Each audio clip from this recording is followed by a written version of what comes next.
नमस्कार। हम लोग हिंदी व्याकरण के अंतर्गत संधि के प्रारूप के विषय में अध्ययन कर चुके हैं। वहाँ देखा गया कि संधि कहाँ कहाँ अनिवार्य होती है और कहाँ संधि ऐच्छिक होती है, संधि के कितने भेद हैं, कितनी संधियों को हम लोगों को पढ़ना है, उनके सूत्र क्या हैं, संज्ञा सूत्र क्या हैं, सारी बातों पे पिछले वीडियो में चर्चा हो चुकी है। आज हम लोग स्वर संधि के अंतर्गत प्रथम संधि दीर्घ स्वर संधि का अध्ययन करेंगे। आइए देखते हैं। तो सबसे पहले हम लोग स्वर संधि की परिभाषा लिख लेते हैं। इसी को अच संधि भी कहा जाता है। ठीक, अभी हम बताएंगे अच क्यों कहा जाता है इसको।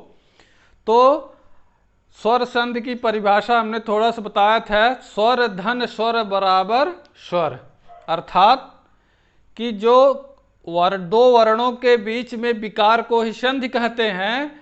यानी धन के दोनों तरफ दाएं और बाएं हमारे स्वर वर्ण रहेंगे, उनके मिलने में जो विकार होगा वही हमारी स्वर संधि होगी। और स्वर संधि के अंतर्गत हम बताए थे 8 संधियों को पढ़ना है हम लोगों को विधिवत सूत्र को समझते हुए।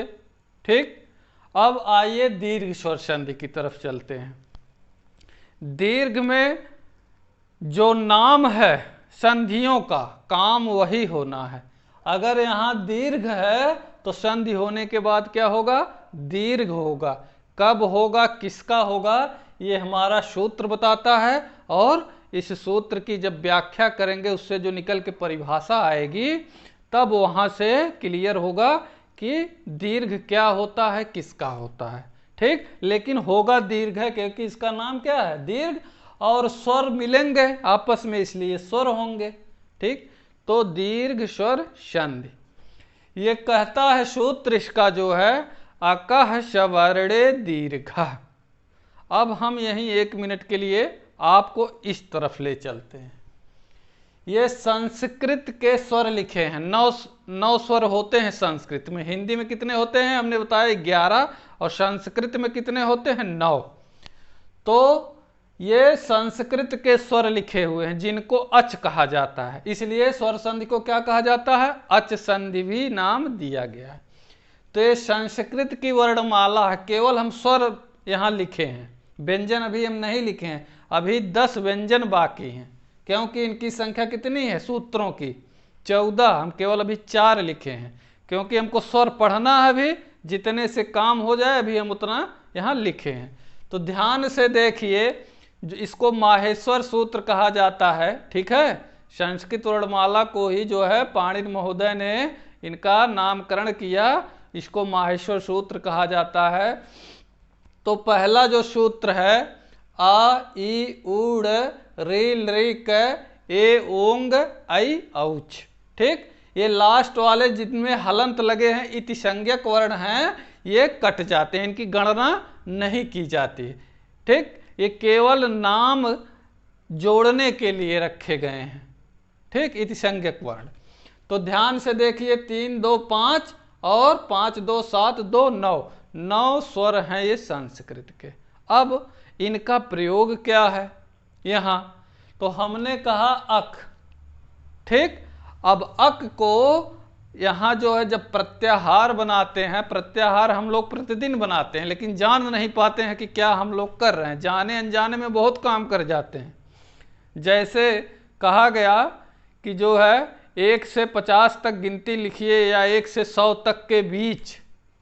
ठीक, जैसे हम ऐसे कह दिए कोई बात कि 1 से 50 के बीच, तो ये हमारा प्रत्याहार हो गया। यानी इसमें 49 48 47 46 45 भी आ गए और इधर से 2 3 4 5 6 भी आ गए। ठीक, ये जो है समग्र बातों को थोड़े में कह दिया गया, प्रत्याहार पूरी बात को। वैसे यहाँ जो है संस्कृत का जो व्याकरण है, संस्कृत का जो संस्कृत की वर्णमाला है जिसको माहेश्वर सूत्र नाम दिया गया, यहाँ भी प्रत्याहार कैसे बनता है, ऊपर से नीचे और बाएं से दाएं इनकी गणना होती है। ऊपर से नीचे की तरफ ये बढ़ेंगे और बाएं से दाएं की तरफ। आपको कभी नीचे से ऊपर गणना नहीं करनी है और ना कि दाएं से बाएं चलना है, उल्टा हो जाएगा, बनेगा ही नहीं प्रत्याहार। तो अच संधि नाम क्यों पड़ा? अच का मतलब है स्वर, यहां से लिए आ और यहां से ले लिए च। अच का मतलब संपूर्ण स्वर। सूत्र संख्या 1 से लिए आ और लास्ट वाले में जो च है इसको ले लिए, अच बराबर संपूर्ण स्वर आ गए इसमें आपके। ठीक, इसको आप लोग नोट कर लीजिएगा, संपूर्ण स्वर। अब हमारा एक प्रत्याहार एक तैयार है, यानी हम अगर अच कह दिए तो संपूर्ण स्वर, इसलिए इसका नाम अच संधि भी पड़ा, क्योंकि स्वर है। ठीक, अब दूसरा प्रत्याहार जो हम लोग के सामने आ गया अक, देखिए तो यहां से लिए आ और यहां से ले लिए का।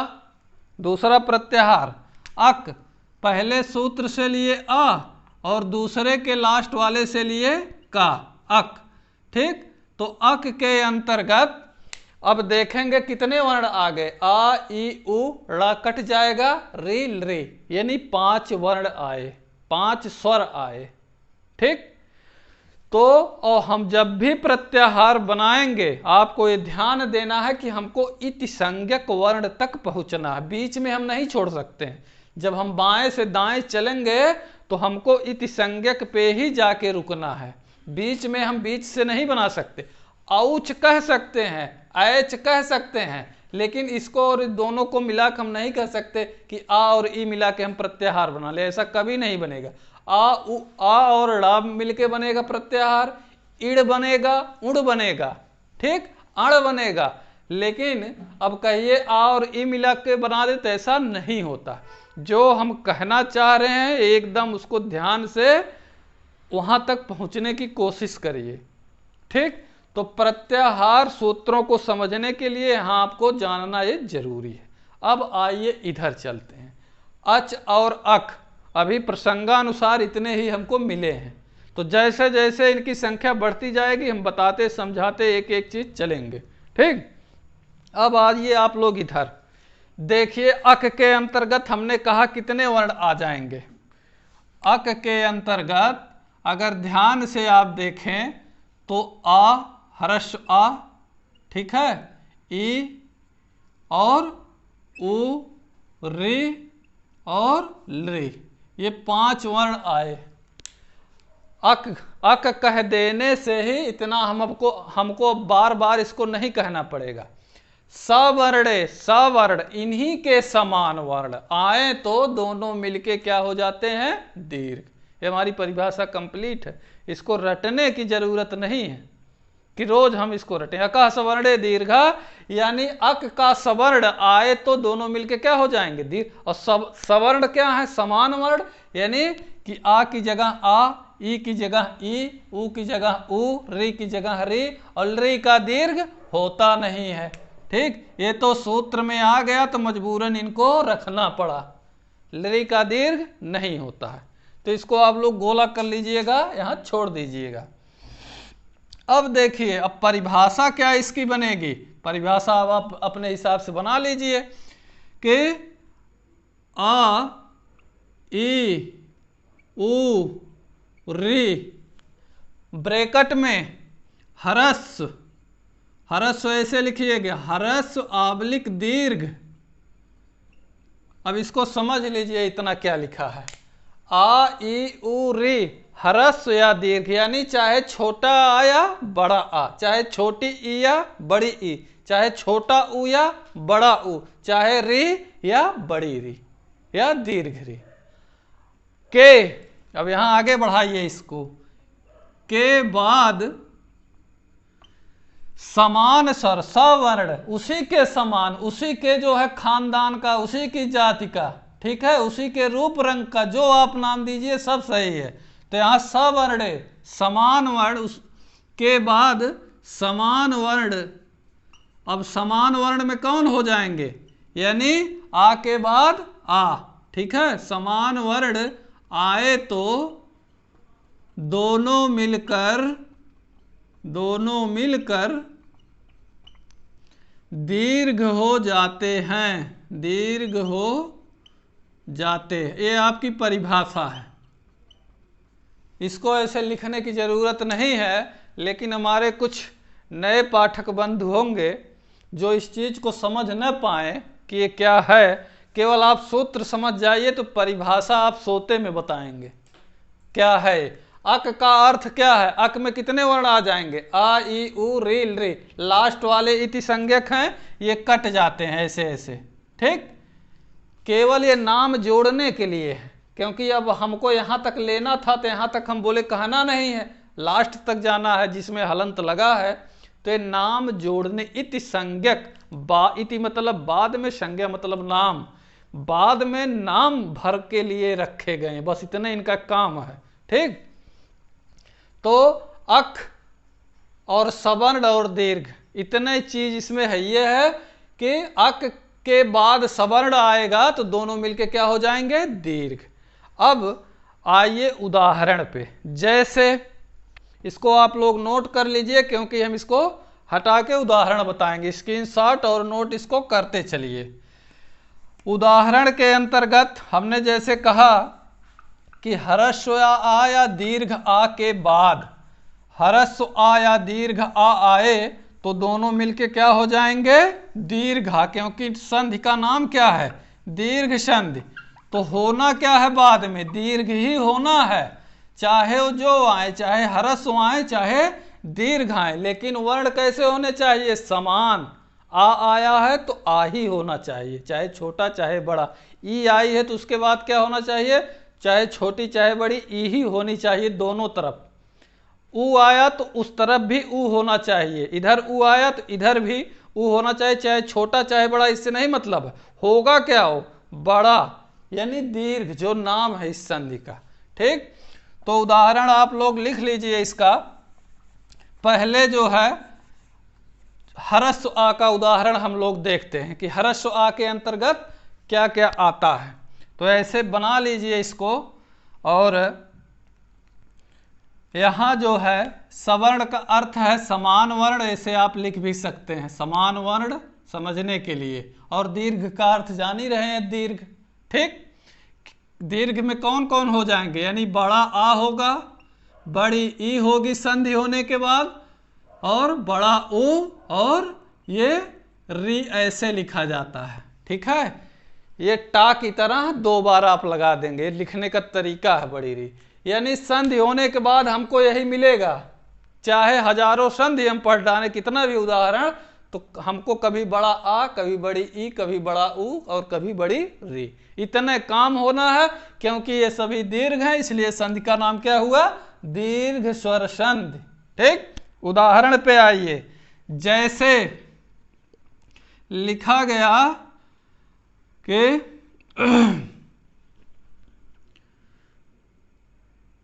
देव प्लस आलय।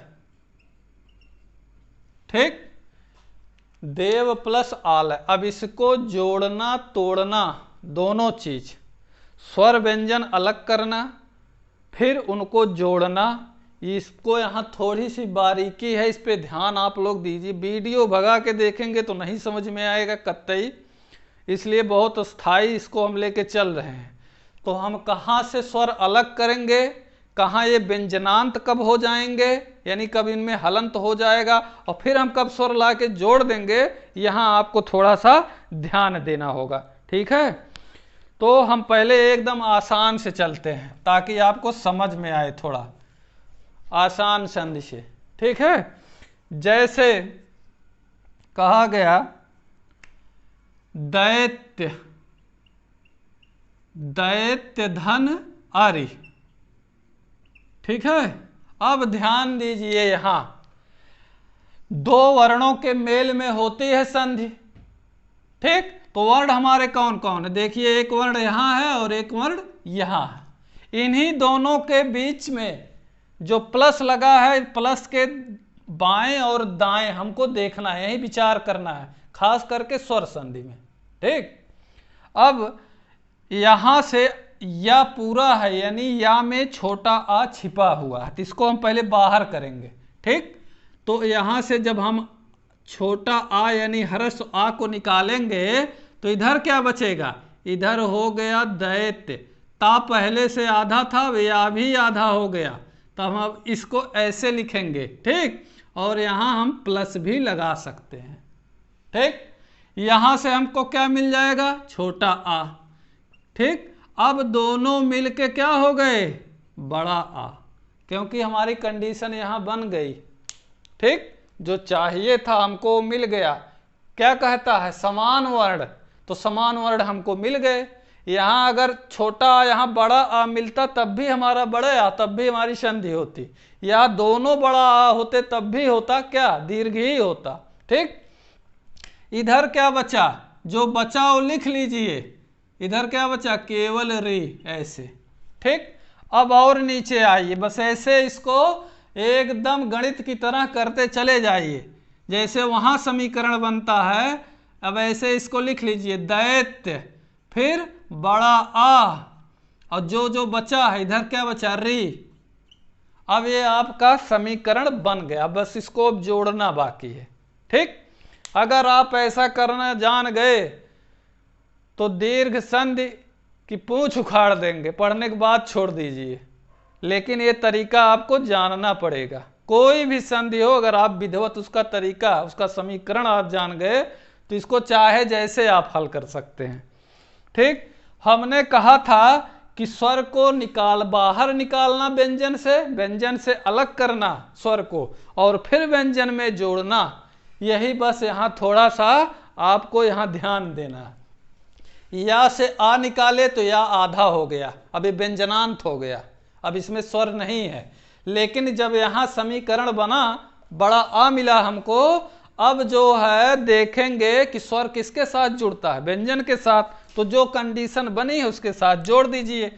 रा में जुड़ेगा नहीं है, क्योंकि इस पे पहले से छोटी की मात्रा है, जुड़ेगा किस में, या में ये जुड़ जाएगा, तो आप ऐसे लाइनिंग कर लेंगे, ठीक। यानी इसके लिए सूत्र भी है, अचहीनम व्यंजनम परेण संयोजते। अच से हीन व्यंजन को, अच से, अच मतलब स्वर, यानी इसमें स्वर नहीं, अच से हीन परेण संयोजते, परेण मतलब बाद वाले स्वर से क्या करना चाहिए, जोड़ देना। अचहीनम व्यंजनम परेण संयोजते, इसको आप लोग नोट भी कर सकते हैं। अब जोड़ दीजिए भैया, इसको क्या हो जाएगा, ये दैत्या हो जाएगा। जब बड़े बड़े आ की मात्रा जुड़ेगी यहाँ पे तो दैत्या और री, ठीक, दैत्यारी। संधि हमारी कहाँ हुई है, बीचों बीच। दीर्घ संधि में यही ट्रिक है, जब भी संधि होगी यही होगी। यहां हमारा उच्चारण जो है, उच्चारण काल बढ़ जाता है, 2 निमिष का समय लेता है। कैसे, दैत्यारी, ऐसे हम उच्चारण करेंगे। आप अगर उच्चारण शुद्ध कर दें तो संधि समझ में आ सकती है कि कौन सी संधि है, ठीक। तो जब भी दीर्घ संधि होगी कहाँ होगी, बीच में। यही देखिए यहाँ दिख रहा है बड़ा आ, दीर्घ यही हुआ, क्योंकि नाम इसका क्या है, दीर्घ। कभी बड़ा आ, कभी बड़ी ई, कभी बड़ा ऊ, और कभी बड़ी री, यही मिलेगा इसमें, ठीक। और इसको आप लोग नोट करना चाहें तो जो हमने सूत्र कहा, अजहीनम भी मिलता है, तो अजहीनम ना करके आप लोग अचहीनम भी कर सकते हैं। अचहीनम का अर्थ है कि अच का मतलब स्वर, हीन मतलब रहित, जो स्वर से रहित हो उस व्यंजन में बाद वाला स्वर जोड़ देना चाहिए। अचहीनम व्यंजनम परेण संयोजते, संयोजते मतलब जोड़ना, परेण मतलब बाद वाले में, ठीक। ये जोड़ने वाला मंत्र है, इसको आप लोग नोट कर लीजिए, ठीक। आइए आगे। दैत्यारी का अर्थ क्या होता है, दैत्य मतलब राक्षस, आरी मतलब शत्रु, ठीक। जो दैत्यों के दुश्मन हो, शत्रु हो, इसका मतलब ये हुआ दैत्यारी, ठीक। ये तो हुई एक संधि, छोटा आ धन छोटा आ बराबर बड़ा आ। इसको आप लोग यहां नोट भी कर सकते हैं ऐसे, आ धन आ बराबर बड़ा आ। ये तो हुई एक बात अभी, ठीक। अब दूसरी देखिए, यहां जो है वीर प्लस अंगना, दूसरा उदाहरण, वीर प्लस अंगना, वीर प्लस अंगना। अंगना का अर्थ होता है स्त्री, ठीक है। अंगना का अर्थ क्या होता है, वो घर वाला अंगना नहीं है, अंगना है। अंगना का अर्थ यहाँ स्त्री से है। तो यानी जो स्त्री वीर हो। अब ये भी देखिए, रा में छोटा आ और इधर छोटा आ। अब जोड़ दीजिए, अब डायरेक्ट हम निकालेंगे, बार बार ऐसे नहीं लिखेंगे, एक बार बता दिया गया, ध्यान दीजिए। यहाँ से छोटा आ और यहाँ से छोटा आ, दोनों मिलके क्या हो जाएंगे, बड़ा आ। इधर क्या बचा, वीर, क्योंकि रा से आ निकल गया तो रा हो जाएगा हल। और इधर जो बचा गना, ठीक है, ऐसे गना। और ये जो है यहाँ ये संस्कार अपना लेके आएगा, जो अनुनासिक अनुस्वार है वो छोड़ेगा नहीं इनका साथ, इनके साथ ही साथ रहता है, क्योंकि ये अयोग वाह है, जहाँ आ रहेगा ये वहाँ चिपका रहेगा। ठीक है, अब जोड़ दीजिए वही जो मंत्र हम बताए, छीनम व्यंजनम परेण संयोजते, यानी रा में क्या जुड़ जाएगा, बड़ा आ, तो क्या हो जाएगा, वीरा, और ये संस्कार इसका वीरांग, और जो लास्ट में बचा गना, वीरांगना। ये आपका संधिकार हो गया। पूछा जाए संधि कहाँ हुई है, ये देखिए यही दिख रहा है बीच में दीर्घ, इसका उच्चारण करिए वीरांगना। यहाँ जो है उच्चारण काल ज्यादा हो रहा है, तो यही इसका पकड़ने का तरीका है दीर्घ संधि को। ठीक, इस तरीके से वीरांगना यानी वीर स्त्री, जो बहादुर स्त्री हो, उसके लिए आता है शब्द वीरांगना। ठीक, आगे देखिए, उदाहरण तो बहुत हैं, कई घंटा उदाहरण चल सकता है, आपको यहाँ थ्योरी समझनी है। उदाहरण तो पता नहीं कितने बनते चले जाएंगे, हम कई दिन खाली स्वर संधि ही दीर्घ संधि पढ़ाते रह जाएंगे। तो आप इसको स्वर को निकालना, बाहर करना, फिर उसको व्यंजन के साथ जोड़ना, ये कला आप सीखिए। सूत्र समझिए, जब सूत्र समझ जाएंगे तो परिभाषा आपको रटने की कभी जरूरत नहीं होगी।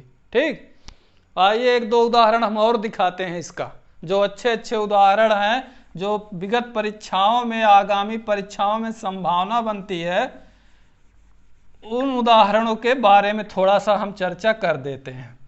जैसे अधिक धन अधिक, अधिक धन अधिक, अब यही शब्द आप ले लीजिए, अधिक धन अधिक, इसमें कुछ नहीं आपको करना है। अब जोड़ दीजिए, यहाँ का में आ है और यहाँ से आ, दोनों मिलके क्या हो गए, बड़ा आ। जोड़ दीजिए इसको, अब क्या हो जाएगा, अधिकाधिक, ये संधि क्या होगी, अधिकाधिक। इस तरीके से इसको नोट करिएगा। संधि अगर पूछा जाए कहाँ हुई है, तो देखिए अधिका, अधिकाधिक, क्योंकि यहाँ जो है जोर ज्यादा लग रहा है, मात्रा में दीर्घ हो रहा है, अधिकाधिक, इस तरीके से। ठीक, इसको नोट करते रहिए हम, क्योंकि इसको हटाते भी रहेंगे और आगे भी, ताकि हम बता पाएं। अब ई वाला देख लीजिए थोड़ा सा, ई वाले में क्या होता है, यानी दोनों तरफ धन के दाएं और बाएं दोनों तरफ हमारी चाहे छोटी ई चाहे बड़ी ई मिल के होना क्या है, उसको दीर्घ होना है, यानी बड़ा ही होना है। यहाँ इसको हमेशा आप ध्यान रखिए कि चाहे ह्रस्व हो या दीर्घ, लेकिन जो उनका प्रतिफल होगा, जो परिणाम होगा अंतोगत्वा, वो कैसा होगा, दीर्घ होगा, क्योंकि हम पढ़ क्या रहे हैं, दीर्घ स्वर संधि। ठीक, जैसे कहा गया नदी प्लस ईस, नदी प्लस ईस। ठीक, अब यहां देखिए, नदी में भी बड़ी ई है और इधर भी बड़ी ई है, कुछ नहीं करना, दोनों को निकाल लीजिए ऐसे, बड़ी ई मिलके बड़ी ई, इधर क्या बचा, नद, क्योंकि दा से स्वर निकल चुका है, और व्यंजन हमेशा अर्धमात्रिक होते हैं, इस पे बहुत चर्चा हो चुकी है। ठीक है, स्वरों के सहारे बोले और लिखे जाते हैं। और इधर क्या बचा, सा।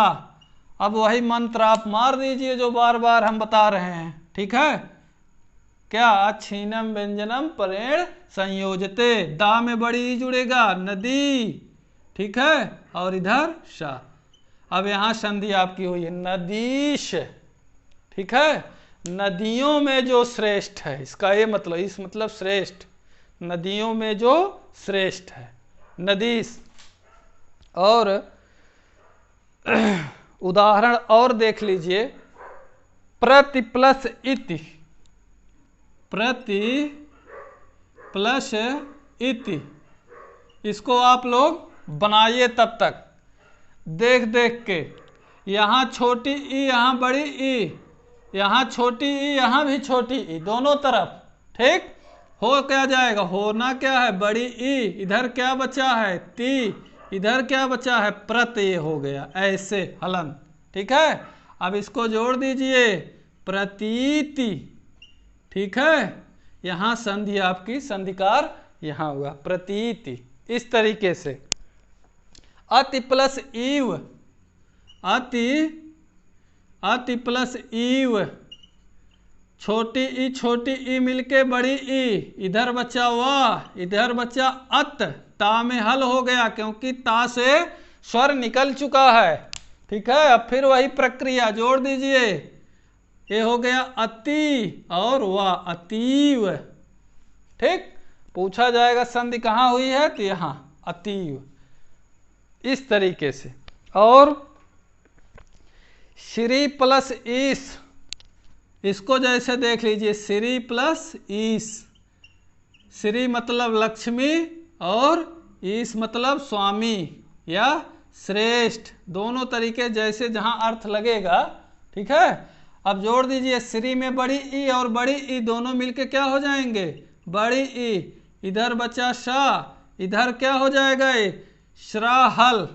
ठीक है, इसमें ये तालव्य सा आधा है यहाँ और रा पूरा था, रा पे बड़ी की मात्रा लगी थी, जैसे ही हमने बड़ी की मात्रा निकाली अब रा भी आधा हो गया, इसका मतलब यहाँ तालव्य सा और रा दोनों आधा है। ठीक, इसको ध्यान दीजिएगा। अब जोड़ दीजिए, इसमें क्या हो जाएगा, बड़ी की मात्रा जुड़ी, बन गया श्रीस। ये दो अक्षर वाले हैं, इनसे संभलना है, इन संधियों से। जैसे सा प्लस अंग सांग, पूछ लिया गया सांग में, तो सांग मतलब गाना नहीं होगा, सांग में दीर्घ संधि है, शा अंग, शा मतलब सहित, अंग मतलब अंग, अंग सहित। ठीक, और आपका जो उदाहरण बनेगा देवी प्लस इच्छा, बहुत बढ़िया ये संधि है, इसको आप लोग जरूर लिखिएगा। देख लीजिए, देवी प्लस इच्छा, देवी प्लस इच्छा का क्या होगा, देवी प्लस इच्छा, यहां बड़ी ई यहां छोटी ई, दोनों मिलके होंगे क्या, होना है दीर्घ ही हमेशा। ठीक, इधर बचा क्या अच्छा। ठीक, जो बचा वही हमको यहां लिख लेना है, इधर क्या बचा देव। अब वही बार बार प्रक्रिया, वा में बड़ी ईद जुड़ेगा, देवी इच्छा, यानी देवी की इच्छा संधि यहां हुई है, देवी इच्छा। इस तरीके से ई वाला हुआ। ऊ वाला देख लीजिए आप लोग, इसको नोट करते रहिए और हटाते रहें इसे। ऊ में देखिए, यानी चाहे छोटा ऊ चाहे बड़ा ऊ मिल के होंगे क्या, बड़ा ऊ, क्योंकि संधि का नाम क्या है, दीर्घ। ठीक है, तो जैसे बधु प्लस उत्सव, साधु प्लस उत्सव। ठीक, भूधन ऊर्जा, बहुत संधियां हैं, आप इसको जो है करते जाइए। जैसे हमने कहा साधु प्लस उवाच, उवाच। ठीक है, उवाच मतलब कहा, साधु ने कहा, संधि कर दीजिए, यहाँ छोटा ऊ यहाँ छोटा ऊ दोनों मिलके बड़काऊ हो गए। ठीक है, यहाँ क्या हुआ वाच, और इधर क्या बना साध, धा हल हो गया। ठीक, धा में बड़ा ऊ जोड़ दीजिए, हो गया क्या, इधर जो है धा में जब जोड़ेंगे हो गया साधु। अब इस तरीके से जाएगा, साधु वाच, यहां संधि हुई है, देखिए बड़ा ऊ मिल गया। ठीक है, ऐसे भूधन ऊर्जा, इस तरीके से क्या हो जाएगा, ऊ धन ऊ बराबर, यहाँ ज़्यादा चेंज नहीं होगा क्योंकि ये पहले से ही दीर्घ है, भूर्जा। ठीक है, अगर भूर्जा में पूछा जाएगा कौन संधि है, देखिए यहाँ भूर्जा, इस तरीके से इसका उच्चारण होगा। ठीक, इसके अन्य उदाहरण देख लीजिए। सु प्लस उक्ति, सु प्लस उक्ति क्या हो जाएगा, ये सूक्ति। ठीक, क्योंकि ये यहाँ से उ और यहाँ से उ दोनों बड़कऊ हो गए, इधर क्या बचा कित और इधर साहल। अब सा में बड़ा उ जुड़ जाएगा, क्या हो जाएगा, ऐसे भी मुड़ जाएगा, सूक्ति। ठीक है, यहाँ संधि हुई है जैसे यहाँ हुई थी, सूक्ति। ये हुआ उ वाला। और री का बचता है, कौन बचता है, री। और री का दीर्घ होता नहीं है, इसको आप लोग नोट करिएगा, री का दीर्घ नहीं होता है। तो नोट करिए, इसको हम हटा करके री का बता दें आपको। री में देखिए, री लिखने का तरीका जो है, हमने पहले कहा कि आप लोग री बड़ी री लिखेंगे कैसे, जब दीर्घ होगी। यानी जैसे री हम सामान्य तरीके से लिखते हैं, बस वहाँ जो है हमने कहा टा की तरह आपको एक बार और घुमा देना है, जैसे यहाँ आपको लिखा मिला हुआ है। ठीक है, उसको आप लोग ऐसे कर लेंगे, जैसे पितृ, पितृ प्लस ऋण, पितृ प्लस ऋण। हमारे बहुत से मित्र बंधुओं को हमें पता है कंफ्यूजन होता है, ये रा है कि री है, स्वर है कि व्यंजन है। ठीक है, तो ये नोट कर लीजिएगा, क्या है, स्वर है। तो यहाँ से पहले हम क्या निकालेंगे, स्वर निकालेंगे, तो यहाँ से री हमको मिलेगा। ठीक है, और यहाँ से री ले लिए। अब दोनों री मिलके क्या हो गए, बड़ी री। इधर ड़ा बचा हुआ है उसको उतार लीजिए, इधर जो बचा है उसको, इधर पित हो गया, पित बात वाला आ गया कंडीशन, तो इधर पित हो गया। ठीक, अब ता में री जोड़ दीजिए। ठीक, वही कंडीशन। ठीक, तो ये बन गया पितृ, और ऐसे अब इसको लिखेंगे पितृण। ठीक, इसी तरीके से मातृधन ऋण, मातृण, भातृधन ऋण, भातृण, होतृधन ऋकार हम बता दे रहे हैं, इसको आप लोग नहीं जान रहे होंगे। होतृ, होतृ प्लस ऋकार। ठीक है, अब देखिए यहाँ से री और यहाँ से री दोनों मिलके क्या हो गए, बड़े री, बड़ी री, और इधर बचा कार, इधर हो गया होत। ठीक, ता में हलंत। अब जोड़ दीजिए इसको, होत्री, ऐसे होत्रिकार, यहाँ संधि आपकी हुई है। ठीक, ये तो हुआ स्वर संधि की बात। स्वर संधि में दीर्घ स्वर संधि, यानी कुछ भी हम उलट फेर कर लें, होगा क्या, अंत में संधि होने के बाद दीर्घ होगा। किसका होगा, आ का, ई का, ऊ का और री का। री का दीर्घ होता नहीं है। ठीक, अक के अंतर्गत आ, ई, ऊ, री आते हैं। कहता है कि इनके बाद अगर समान वर्ण आए तो दोनों मिलके क्या हो जाएंगे, दीर्घ। ठीक, इसको आप लोग अच्छे से पढ़िए। मिलते हैं अगले संधि के साथ, तब तक के लिए धन्यवाद।